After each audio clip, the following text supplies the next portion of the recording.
Fokus pada mendamaikan orang yang sedang berselisih. Ketika kita mendamaikan orang yang berselisih, yang bertengkar, tidak akur, itu dibolehkan berbohong. Assalamualaikum warahmatullahi wabarakatuh. Bismillahirrahmanirrahim. Alhamdulillahillazi alafa baina qulubina fa asbahna bi ni'matihi ikhwana. Radina billahi robba bil islami dina wa muhammadin nabiyya wa rasula. Allahumma sholli wa sallim ala sayyidina wa habibina wa qudwatina wa maulana Muhammadin wa ala alihi wa ashabihi wa man tabi'a hudah ila yaumil baqa amma ba'du. Rabbi shrah li sadri wa yassir li amri wa halul 'uqdatam min lisani yafqahu qawli. Puji syukur kita panjatkan pada pencipta alam semesta yang menghidupkan, yang mematikan, yang memberikan kesehatan, yang memberikan rizki dan hidayah kepada kita, Allah Azza wa Jalla. Salawat dan salam semoga senantiasa tersampaikan kepada contoh, teladan dan panutan kita Nabi Muhammad SAW, keluarganya, para sahabat, tabi'in, tabi'in dan pengikutnya sampai akhir zaman. Ibu-ibu sekalian, alhamdulillah kita bisa kembali lagi mengikuti taklim, pengajian yang keutamaannya luar biasa. Kita hadir di sini berarti kita sedang menuju surga. Kita hadir di sini berarti kita berada di taman surga. Kita hadir di sini, Allah dengan melalui Rasulnya tidak ada kesulitan, ya. Tidak ada sesuatu yang merugikan, ya. Karena hadir di halaqah zikr, membacakan ayat, membacakan hadis-hadis Rasulullah SAW. Tema kita pada hari ini adalah mendamaikan atau anjuran untuk mendamaikan orang-orang yang berselisih. Yang berselisih bisa jadi suami istri, keluarga. Yang berselisih bisa jadi antara anak dan orang tua. Yang berselisih bisa jadi antara kaum kerabat. Yang berselisih bisa jadi antara tetangga dengan tetangganya. Yang berselisih bisa jadi antara satu kelompok dengan kelompok yang lain, antara organisasi dengan organisasi lain, antara jamaah dengan jamaah yang lain. Nah, dasar dari ajaran Islam adalah kasih sayang, saling mencintai, ya, saling menghormati, saling menghargai, persatuan. Itu dasar ajaran Islam, ya. Namun dalam kehidupan pasti ada masalah, ada problem, ada sengketa, ya, ada sesuatu yang menimbulkan kemarahan, bahkan mungkin kebencian, bahkan mungkin permusuhan. Ada yang gara-gara harta, ada gara-gara warisan, ada gara-gara jabatan, ada gara-gara fasilitas, berantem jadinya. Maka sebaiknya atau yang terbaik bagi kita berupaya untuk mendamaikan. Yang tadinya saling membenci bisa saling mencintainya. Yang tadinya saling menjauh bisa saling mendekat, ya. Dan seterusnya begitu. Kita bacakan ayat-ayat dan hadis-hadis. Yang pertama ayat dalam surat An-Nisa 114. A'udzubillahi minasyaitonirrajim. La khaira fi katsirin min najwahum illa man amara bi shadaqatin aw ma'rufin aw islahin bainan nas. Kata Allah Subhanahu wa ta'ala, tidak ada kebaikan pada banyak pertemuan-pertemuan najwa. Najwa itu misalnya ada kumpulan jamaah, Di sana ada 2 orang bicara bisik-bisik, itu nggak boleh. Nih ada kumpulan, tapi di sini ada 2 orang bisik-bisik, itu nggak boleh. Itu namanya najwa. Ya harus diberitahu saya ngomong apa nih gitu. Dan itu mengganggu, karena menyinggung, bisa jadi ada menimbulkan kecurigaan.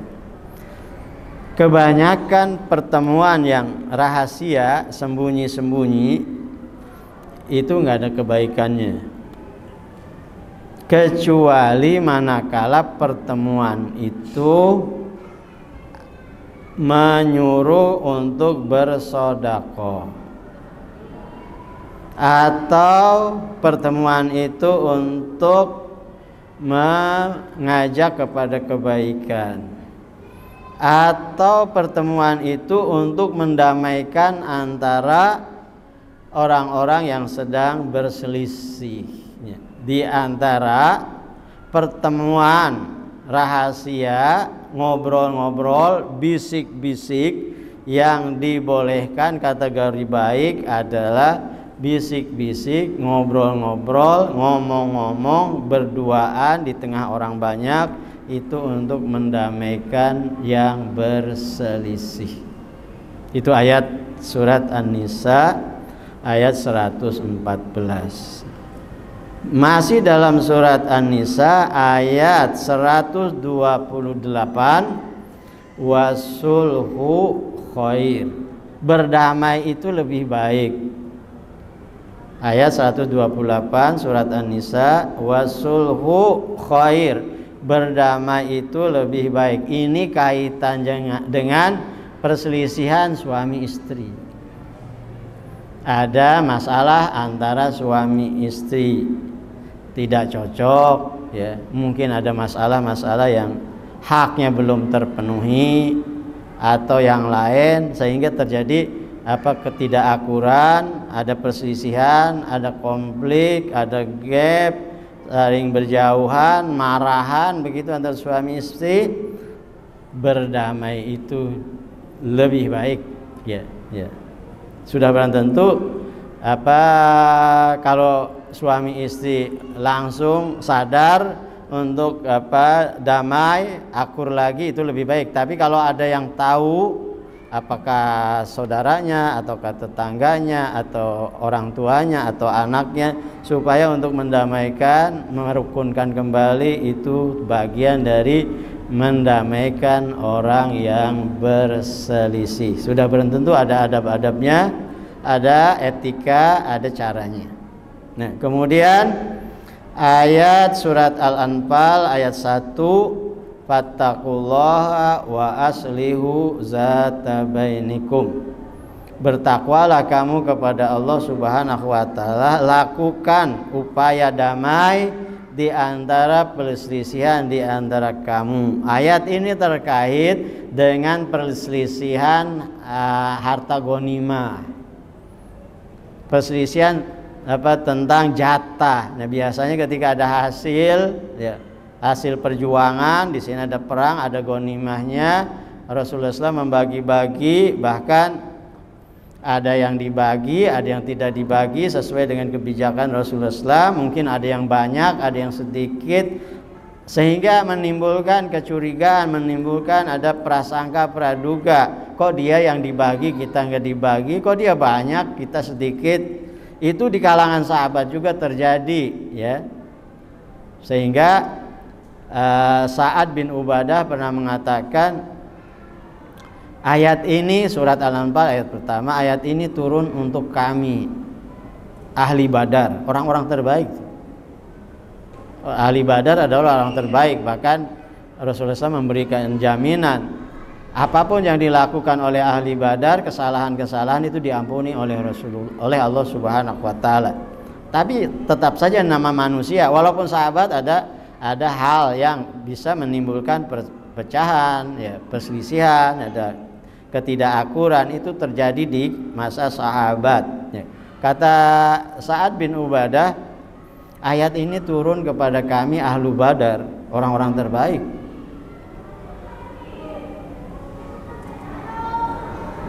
Nazalat bina, turun kepada kami bin nafli dalam urusan harta ghanimah.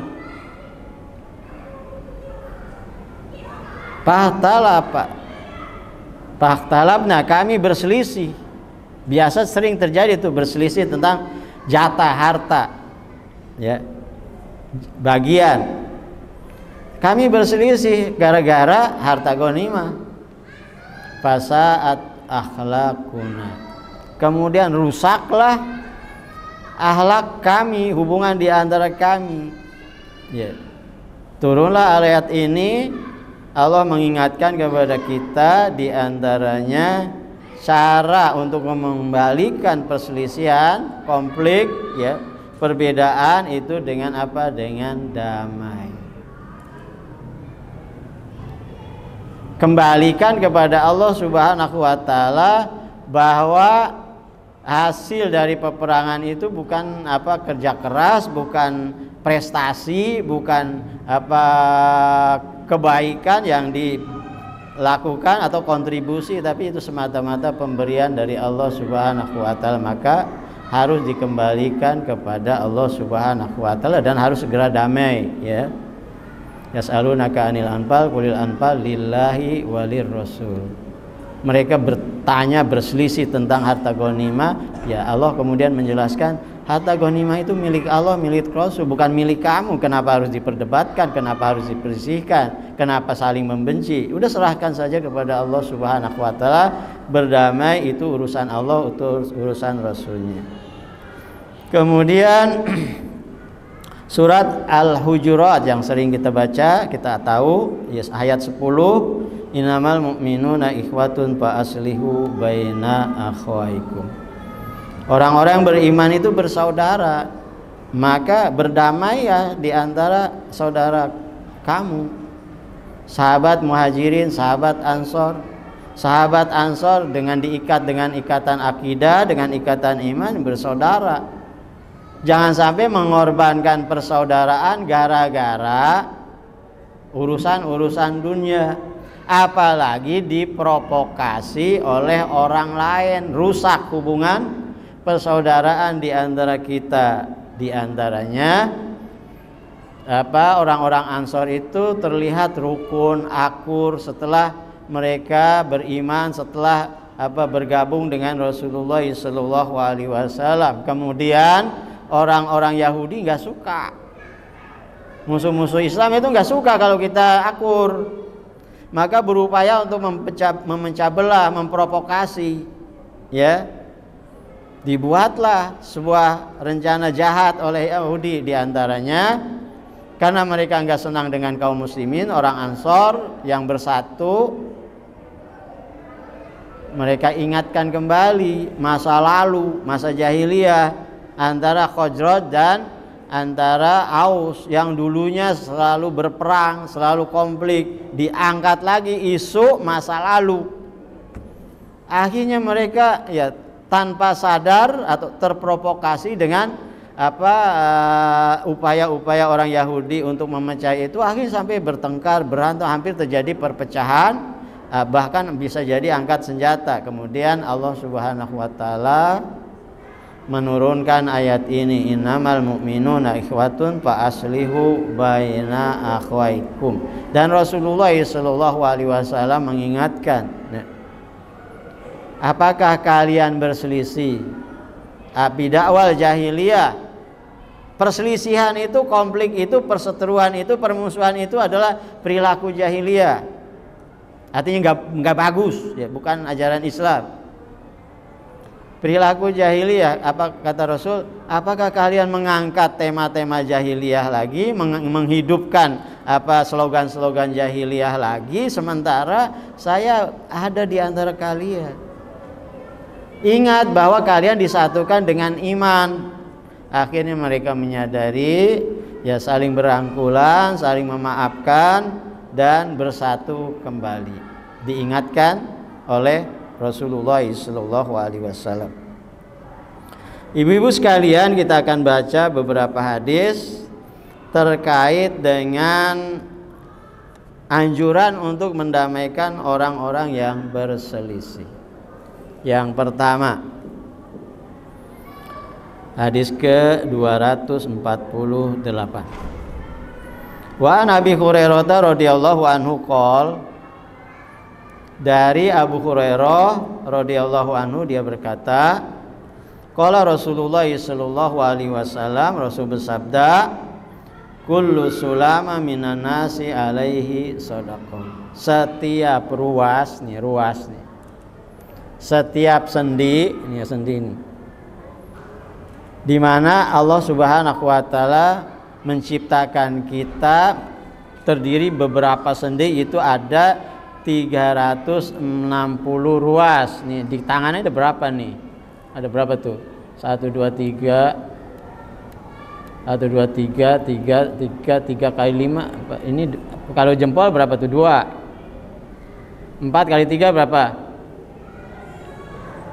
Ini 4 nih kali 3 nih 12. Tambah 2 14 berarti.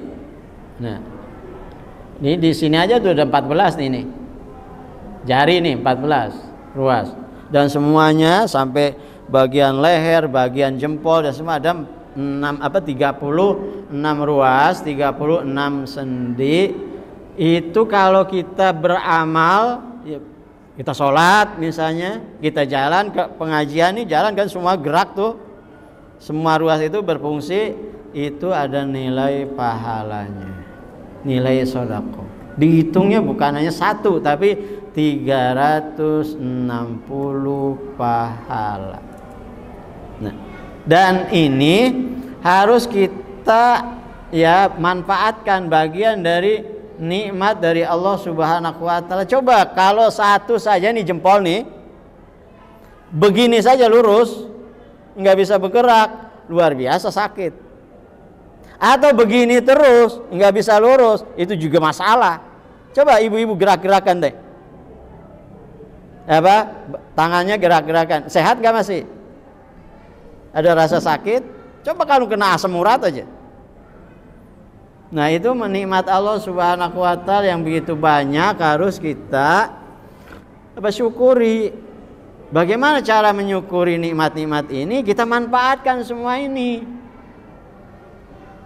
anggota tubuh kita, untuk amal soleh, ya.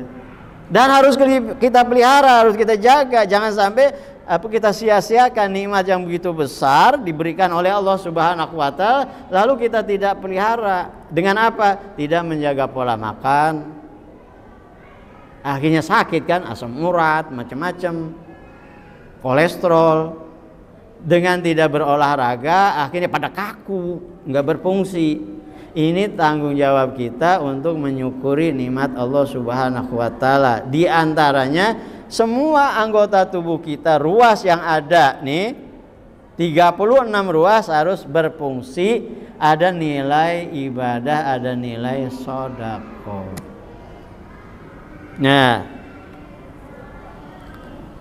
kemudian kata Rasulullah SAW, kulla yaumin tatlu'u fihi syamsu ta'dilu bainal isnaini shadaqah. Setiap hari ketika masih ada matahari terbit dari timur ke barat, semua yang kita lakukan, gerakan-gerakan kita itu ada nilai pahalanya.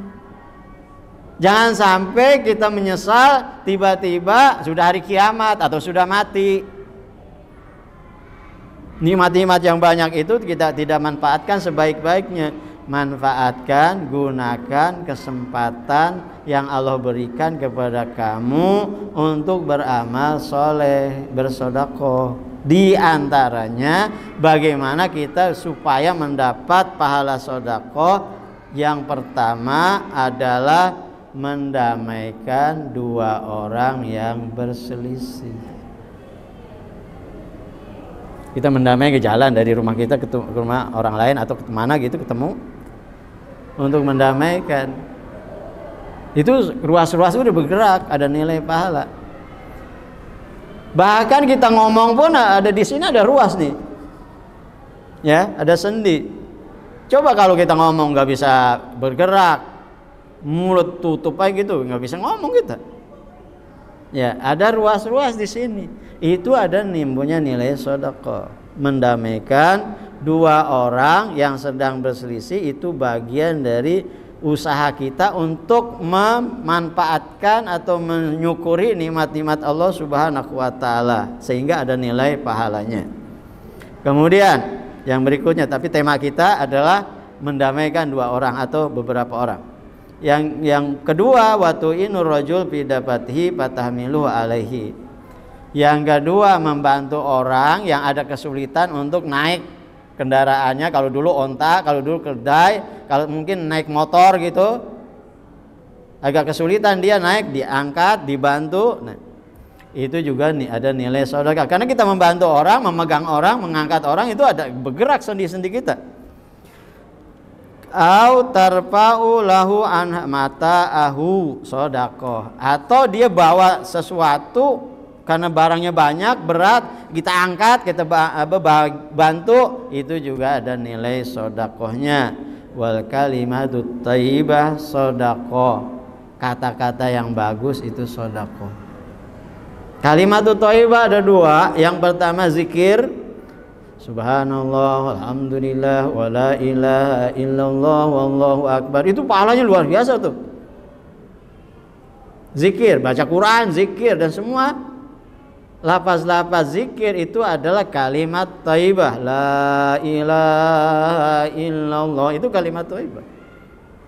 Semua bentuk zikir. Yang kedua, kalimat thayyibah, kata-kata bahasa yang bagus itu ketika kita berbicara, berucap, ya, ngomong pada orang lain, bahasanya bahasa yang menyenangkan.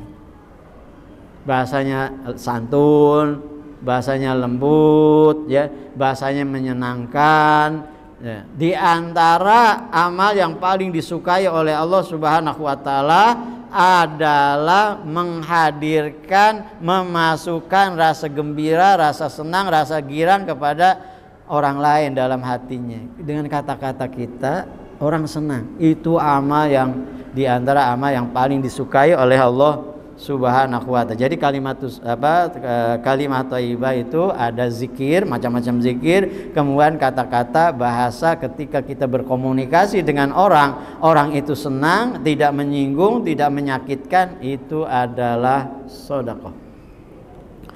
Wa bi kulli khutwatin tamshiya ila shalah sedekah. Setiap langkah yang kamu langkahkan menuju salat, kalau ibu-ibu menuju majlis taklim, itu punya nilai sedekah.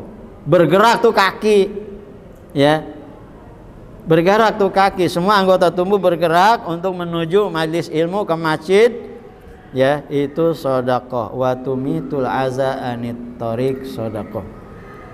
Menyingkirkan sesuatu yang mengganggu orang lewat di jalan, ada batu, ada kayu, ada ranting, ada apa dah, disingkirkan. Kalau menyingkirkan pasti bergerak, tak, kalau diambil dengan tangan berarti ada gerakan tuh. Sendi-sendi kita bergerak, disingkirkan untuk menghindari adanya kecelakaan atau bahaya yang orang yang melintas di jalan, kita singkirkan. Bisa jadi tidak dengan tangan, dengan kaki misalnya disingkir, berarti bergerak tuh, ada sendi kaki kita bergerak, itu ada nilai sedekah. Hadis muttafaq alaih. Kita fokus pada mendamaikan orang yang sedang berselisih. Ketika kita mendamaikan orang yang berselisih, yang bertengkar, tidak akur, itu dibolehkan berbohong. Ya, berbohong itu boleh. Asalnya bohong itu haram. Bohong itu asalnya haram, tapi ketika tujuannya untuk mendamaikan orang yang sedang berselisih, jadi boleh, dianjurkan. Hadisnya hadis riwayat Ummu Kulsum binti Uqbah bin Abi Mu'id radhiyallahu anha qalat, dia berkata, sami'tu Rasulullah sallallahu alaihi wasallam, saya mendengar Rasulullah SAW bersabda, laisal kadzab allazi yuslihu bainan nas. Tidak tergolong, tidak termasuk kategori berdusta yang haram ketika tujuannya untuk mendamaikan orang-orang yang berselisih. Dia fayanmi khairon. Dia mengatakan ada dua orang berselisih, apakah suami istri atau apa gitu, atau tetangga atau dengan orang lain yang berselisih. Dia bilang kepada A, misalnya suami, saya dengar istri kamu hari ini akan membuat kejutan, surprise, akan menyambut kamu dengan yang terbaik karena rindu bentul, cinta bentul kepada kamu. Padahal enggak, padahal tidak, tapi dia sampaikan seperti itu. Kemudian mungkin bilang pada istrinya, dia bilangin tuh istrinya orang itu, suami kamu hari ini akan memberikan sesuatu yang istimewa buat kamu, maka harus kamu sambut dengan yang terbaik karena sangat mencintai kamu. Padahal enggak, itu bohong kan? Kemudian dengan cara dia seperti itu, suaminya mempersiapkan diri untuk pulang dengan yang terbaik, bertemu dengan istrinya. Kemudian istrinya dengan apa yang disampaikan orang tadi, mempersiapkan diri dengan penampilannya. Mungkin dia bikin kejutan apa, masakan apa yang paling disukai, dan menyambut dengan yang terbaik. Mungkin pakaiannya seperti saat pengantin baru dan seterusnya. Disambut suaminya dengan cara itu, dan suaminya pulang dengan cara yang terbaik untuk menyenangkan, membahagiakan istrinya. Itu luar biasa pahalanya, mendamaikan orang yang sedang berselisih. Padahal dia bohong tadi, bohongnya dibolehkan untuk supaya damai, supaya akur lagi. Atau ada tetangga dengan tetangga lain bertengkar, bermusuhan gara-gara sampah atau apa, gara-gara musik keras itu ngeganggu dan seterusnya. Akhirnya saling membenci, nggak akur. Ada yang mendamaikan supaya akur. Itu pahalanya luar biasa. Bahkan berbohong pun dibolehkan. Ya, berbicara kepada yang ini, bilang dengan kata-kata yang baik, saudara fulan itu ingin sekali bertemu dengan kamu. Yang udah lama nggak ketemu tuh, kena marahan. Datang lagi ke fulan yang ini. Si fulan itu sangat ingin bertemu dengan kamu. Kalau bisa hari ini bertemu,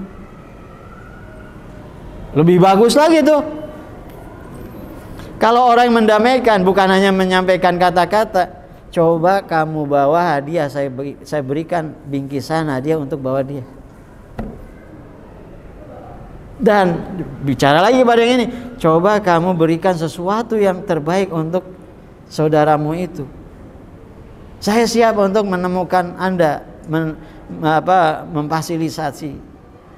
Kalau mungkin selama ini ada kecanggungan, ada tidak mungkin agak sulit, ada gap, ada masalah untuk bisa bertemu, saya antar nanti. Luar biasa, bertemu, akhirnya kembali lagi damai. Yang tadinya membenci saling mencintai, yang tadinya menjauh saling mendekat. Itu luar biasa. Di antara amalan yang sangat dicintai oleh Allah Subhanahu wa taala, walaupun harus berdusta, harus bohong ya, tapi bohongnya dibolehkan dalam hal ini. Dan Rasulullah SAW bilang, pada umumnya berbohong itu nggak boleh. Pada umumnya berbohong itu nggak boleh. Tapi dibolehkan dalam 3 hal.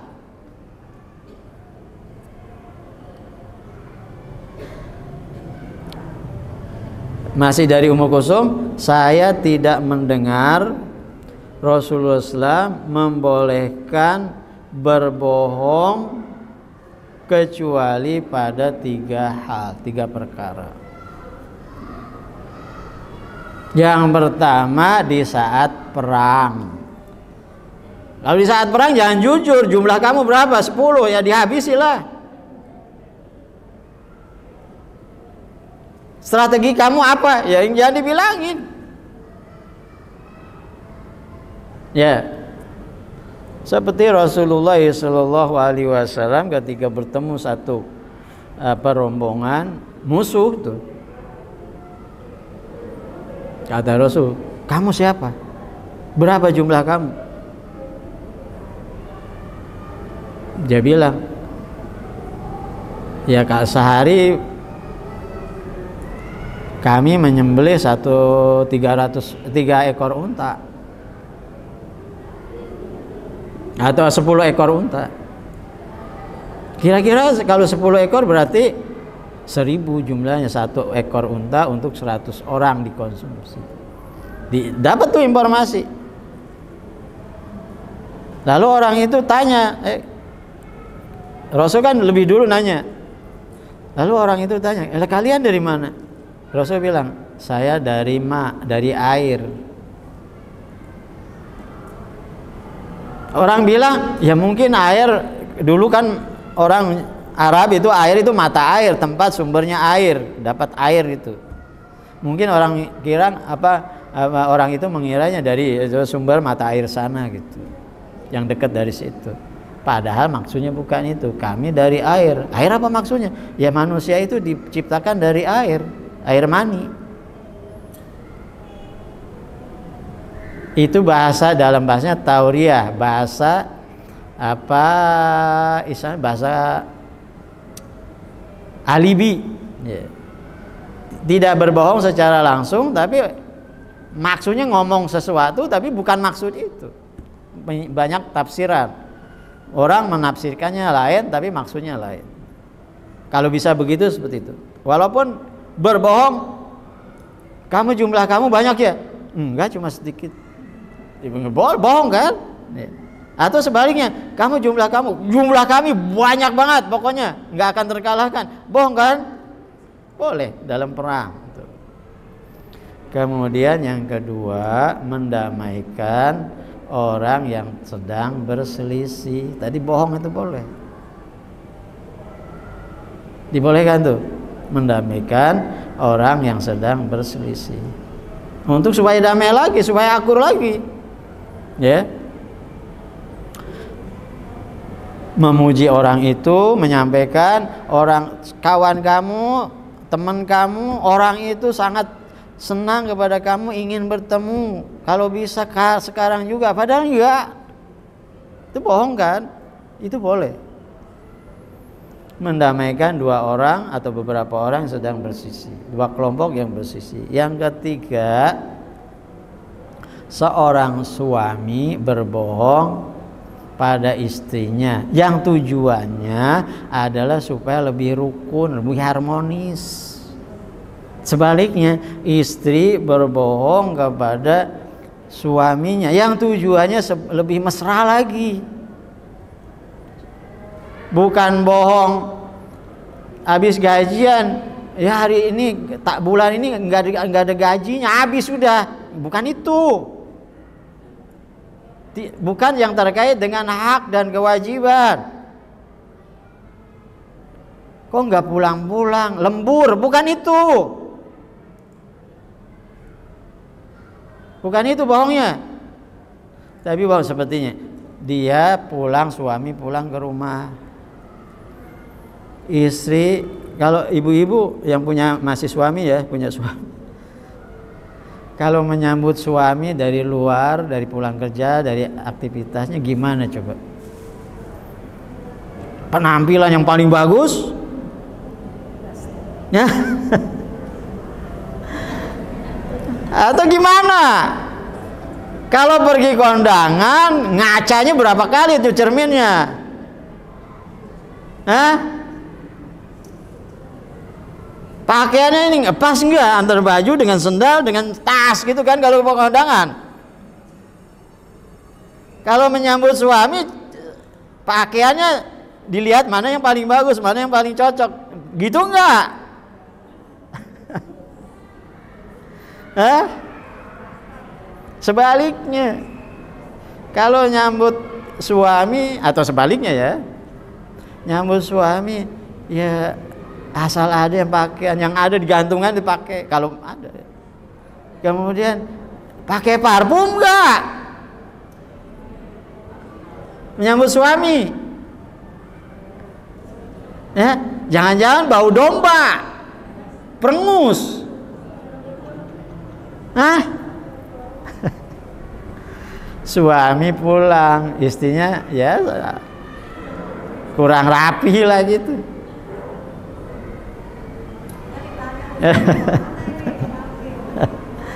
Kurang rapi itu. Bilang suami, hari ini kamu luar biasa cantik. Bohong kan? Bohong kan? Boleh. Untuk menyenangkan. Menyenangkan luar biasa. Itu boleh ya, bohong begitu. Makanan, masak, dimakan asin banget. Banyakan garam. Makanan, masakan kamu hari ini enak banget. Padahal nggak enak, bohong kan? Tapi untuk menyenangkan istrinya, ya itu dibolehkan berbohong. Atau sebaliknya, istri begitu juga berbohong kepada suami. Hari ini abang luar biasa, ya kelihatan ceria, padahal kusut. Ya, kelihatan bersemangat gitu. Padahal enggak. Berbohong boleh antara suami istri untuk mendamaikan, untuk lebih harmonis lagi.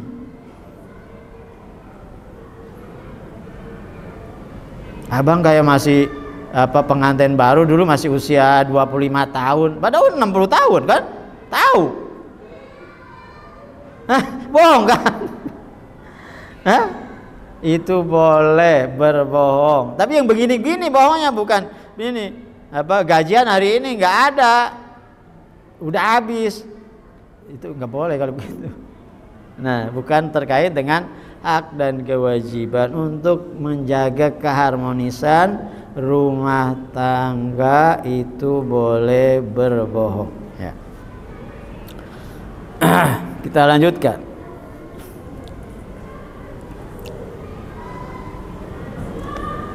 Rasulullah sallallahu alaihi wasallam ketika ada dua orang yang berselisih, biasanya urusan uang ya, utang piutang biasanya. Yang satu pengennya lebih cepat bayar, yang satu nunda-nunda bayar gitu kan. Nah, di luar rumah Rasulullah SAW ada suara bertengkar gitu. Terdengar ke dalam rumah Rasulullah SAW. Rasul keluar. Ternyata ada dua orang sahabat yang sedang bertengkar, berantem, adu mulut. Rasul mendengarkan itu apa yang terjadi. Yang satu nagih harus segera juga dibayar dan semuanya harus dibayar lunas. Yang berutang minta ditangguhkan karena belum cukup, ya minta ditangguhkan atau kalaupun dibayar separuh gitu. Masing-masing bersih tegang tuh. Kemudian yang piutang itu, yang nagih itu, enggak, pokoknya hari ini juga, saat ini juga saya tidak akan lakukan itu. Rasul kemudian datang mendamaikan. Siapa tadi yang berjanji, bersumpah tidak akan berbuat memberikan keringanan, memberikan kelapangan, tidak akan berbuat baik? Lalu kata Rasulullah, kata orang itu, saya Rasulullah.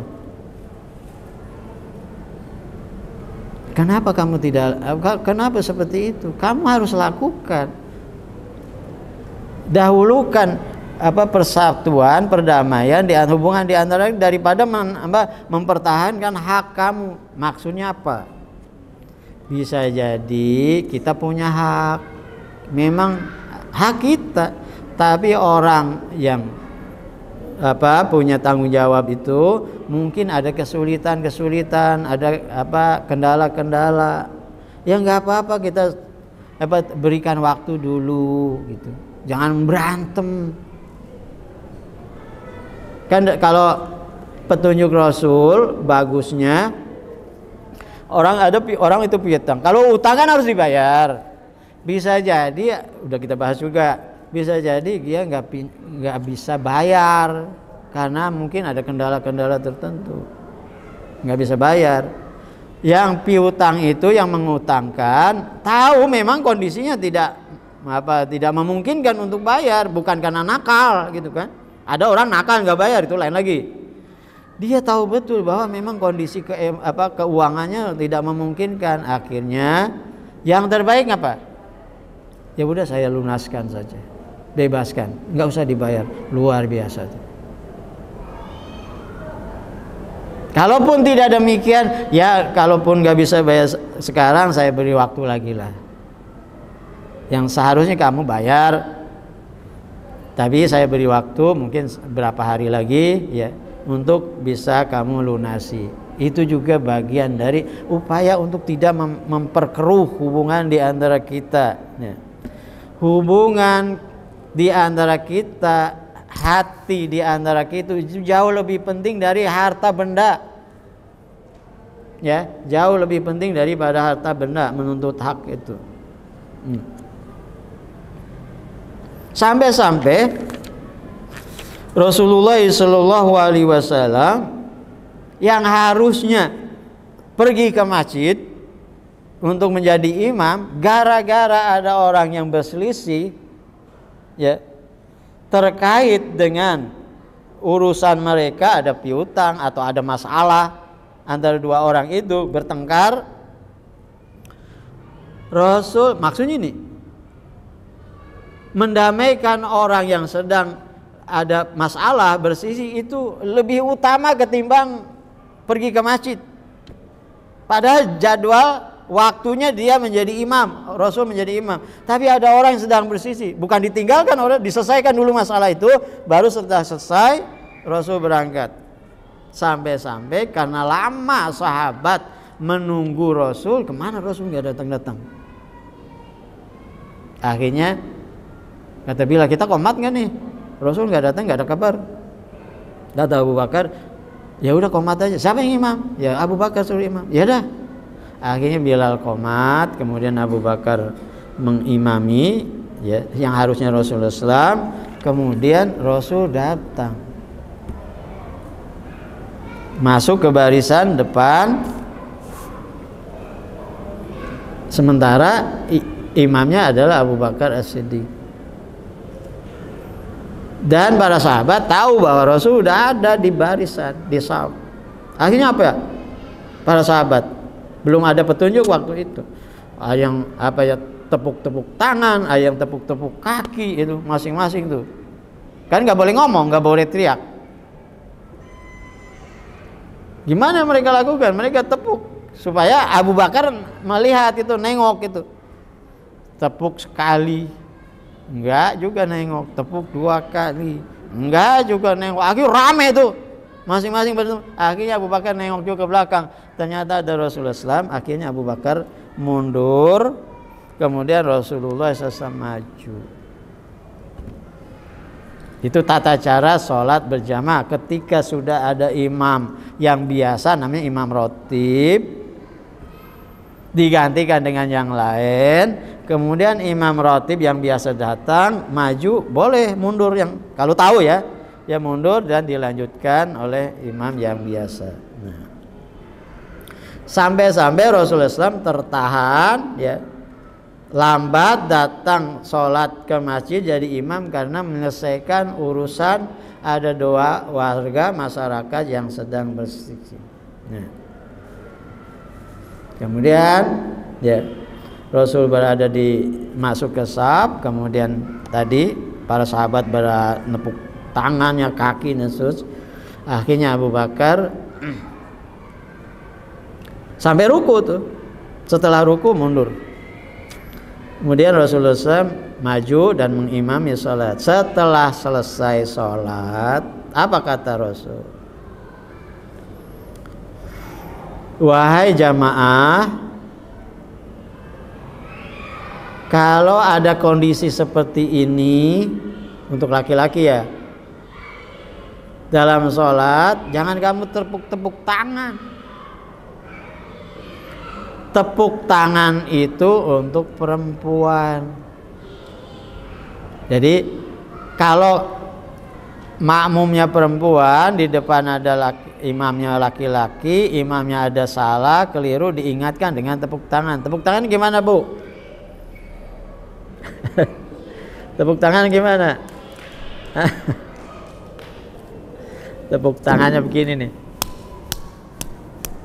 Kalau begini merame.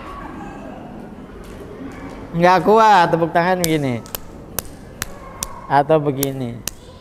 Nah, belakang nih bukan begini. Ya, memberitahu ada yang salah, ada yang keliru, ada yang lupa. Kalau laki-laki ya, itu baca apa? Subhanallah. Apa yang kurang? Mungkin kita ingat tuh imam, apa yang salah, apa yang kurang. Nah,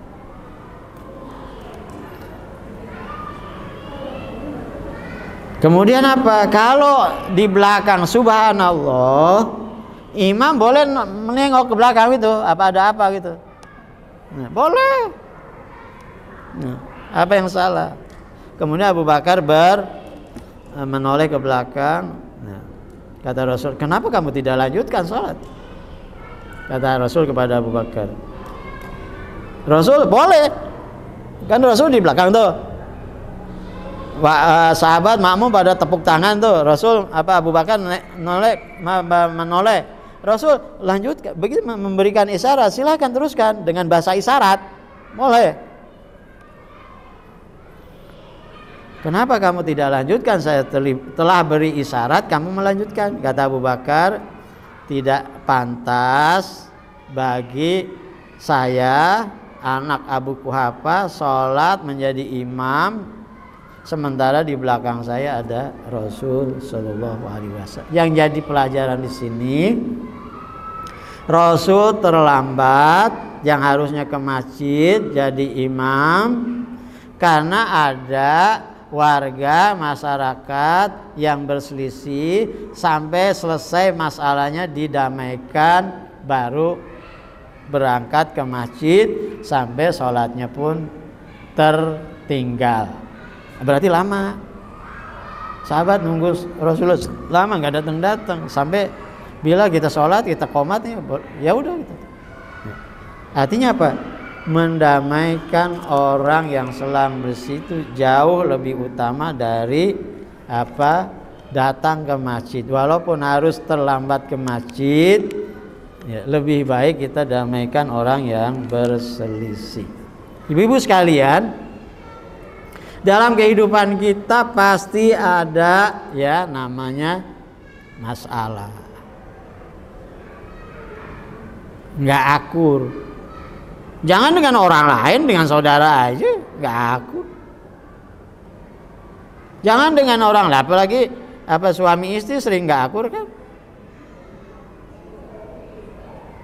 Jangan kemudian dilanjutkan sampai perceraian. Wasulhu khair, damai itu lebih baik. Walaupun mungkin ya.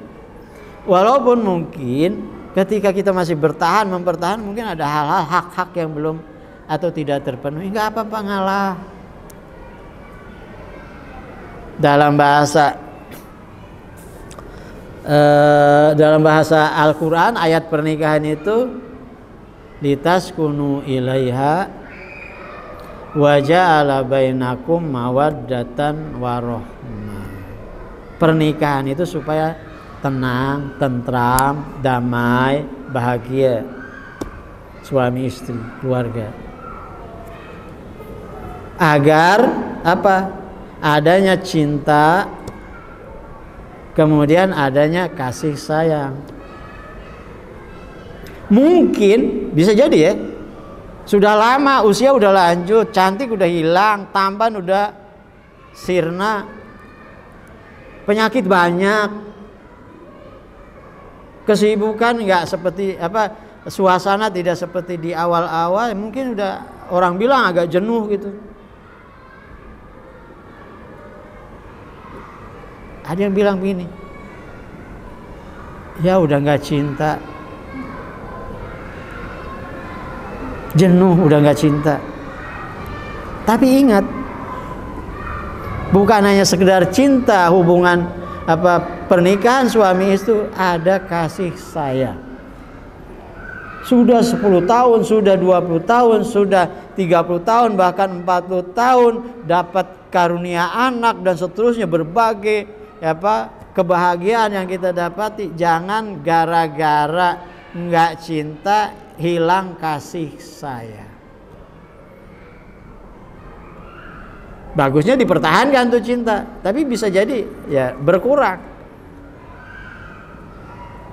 Kenapa orang bertahan? Suaminya stroke, hidupnya di atas kasur, di infus, bahkan di ICU, masih setia. Itu karena adanya kasih sayang. Harus dipertahankan. Mungkin secara cinta fisik udah nggak ada lagi, apa yang dicintai sih? Ya orang udah nggak bergerak, tapi ada kasih sayang. Untuk apa? Untuk menjaga hubungan. Ya, hubungan pernikahan itu bukan hanya di dunia, bukan hanya saat, tapi di dunia sampai di akhirat. Masuk neraka. Apa masuk neraka? Masuk surga. Ya. Suami istri masuk surga, bapak, ibu, anak, ayah, kakek, cucu dan seterusnya masuk surga. Bahkan istri yang setia dengan suaminya, sebaliknya begitu juga. Istri yang setia dengan suaminya di surga nanti, seluruh bidadari cemburu. Seluruh bidadari yang ada nanti cemburu dengan istri yang di dunianya adalah setia pada suami. Jangan gara-gara udah minta cerai aja, udah kita pisah aja, enggak begitu. Dipertahankan. Banyak maslahatnya, banyak untungnya untuk ya keluarga, untuk anak, untuk cucu dan seterusnya. Maka untuk pernikahan ini, perceraian walaupun halal adalah sesuatu yang paling dibenci. Kecuali nggak ada solusi lagi, itu bagian dari solusi juga. Ini yang mengingatkan kita bahwa mendamaikan atau berupaya untuk damai itu adalah ajaran di antara ajaran pokok ajaran Islam. Wasulhu khair, berdamai itu jauh lebih baik. Mungkin itu yang bisa saya sampaikan. Mudah-mudahan ada manfaatnya buat kita semua agar lingkungan, keluarga, ya, masyarakat ini dalam keadaan harmonis, dalam keadaan saling menghormati, saling mencintai, nggak ada curiga. Kalau saling curiga ya nggak ada kedamaian. Takut ini dan seterusnya. Kalau kita saling memberikan keamanan, ya, insya Allah jadi aman kita. Hati kita damai, ya, lingkungan kita damai dan seterusnya. Kenapa? Semuanya kompak akur. Oleh karenanya, mari kita amalkan hadis ini supaya tidak ada lagi friksi, tidak ada lagi konflik, tidak ada lagi permusuhan di antara kita. Kalau permusuhan itu kita pelihara, kita jaga, kebencian, permusuhan di antara kita, amal-amal yang kita lakukan semuanya hangus. Sebanyak apapun amal yang kita lakukan. Kalau ada kebencian di antara kita, itu bisa hangus. Bahkan ampunan Allah akan ditunda ketika kita berselisih sampai kita damai. Itu setiap Senin dan Kamis tuh Allah mengampuni hamba-hambanya, kecuali orang yang berselisih ditangguhkan.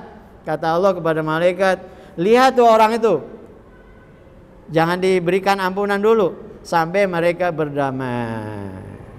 Itu yang bersisi. Ampunan Allah setiap hari Senin dan hari Kamis diturunkan kepada hamba-hambanya yang beriman, kecuali orang yang berselisih sampai mereka berdamai, baru diberikan ampunan dari Allah Subhanahu wa ta'ala. Mudah-mudahan Allah Subhanahu wa ta'ala mengampuni dosa-dosa kita semua, memberikan hati kita hati yang damai insyaallah. Aku qouli hadza wa astaghfirullah li wa lakum. Assalamualaikum warahmatullahi wabarakatuh. Ada yang bertanya, Bu? Ya.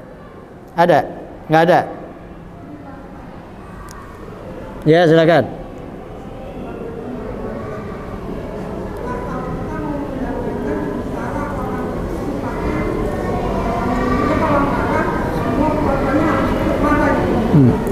Ya, terus? Ya. Ada kasus juga tuh di zaman Rasul. Kata seorang sahabat, saya ingin mendamaikan. Ada keluarga, ada warga yang berselisih. Saya udah lakukan, tapi nggak mau mereka.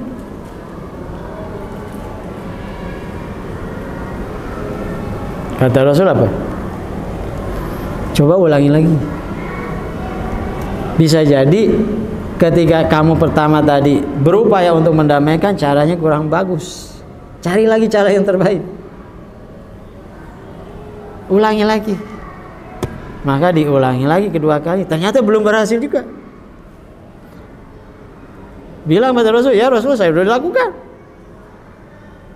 Kata Rasul, kamu coba ulangi lagi. Bagaimana dengan cara yang terbaik menurut kamu? Diulangi lagi sampai 3 kali. Ternyata nggak berhasil juga. Melapor lagi baru, ya Rasul, saya sudah melakukannya sesuai dengan kemampuan saya, ternyata nggak bisa. Nah, kalau sudah kamu lakukan seperti itu, kamu dapat pahala apa yang kamu lakukan. Nah, nggak ada lagi tanggung jawab kamu, dan itu urusan mereka. Jadi harus ada upaya bagaimana supaya damai, bukan sekali 2 kali, terus menerus dengan cara yang terbaik. Ya. Mungkin kalau kita nggak bisa, kita ajak orang lain yang dianggap mungkin punya pengaruh, dihormati, itu bagian dari usaha yang mendamaikan.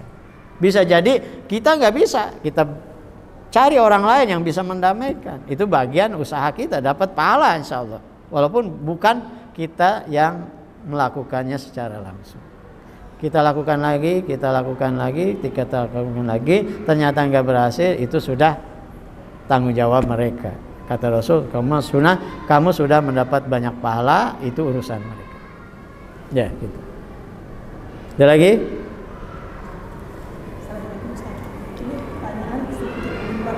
Iya, ya. Kita disarankan untuk mendamaikan atau berdamai dengan orang. Nah, juga tidak boleh memutus tali silaturahmi. Kita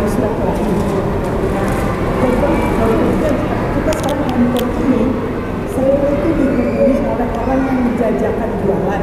Ya. Kalau kita memblok mereka, apakah itu memutus tali silaturahmi? Ya. Terima kasih. Banyak iklan. Iklan langsung atau secara tidak langsung datang melalui media sosial atau WA atau apa dan seterusnya, menawarkan yang kita nggak tahu siapa mereka. Kalau tahu ya tanyalah. Bisa jadi nggak tahu, mau ini, menjual ini, jual ini. Kalau yang saya sering dapat itu bank menawarkan produk ini. Saya bilang saya maaf, saya nggak tertarik atau saya belum berminat, begitu aja udah. Nggak usah kita nggak usah kita lanjutkan. Ya hak kita untuk menolak atau apa menerimanya, tapi dengan cara yang baik, jangan sampai menyakitkan orang itu. Mungkin apalagi orang kenal ya, kalau orang tidak kenal sih lain lagi. Orang kenal dengan kita lalu berulang lagi, udah. Ya. Jangan bilang sialan kamu, mengganggu saya, jangan begitu. Saya belum waktunya atau belum ada minat bagi saya dan seterusnya. Ya. Barangkali nanti kalau ada waktunya, kalau saya ada minat, saya silakan hubungi lagi, boleh juga kalau mau ya.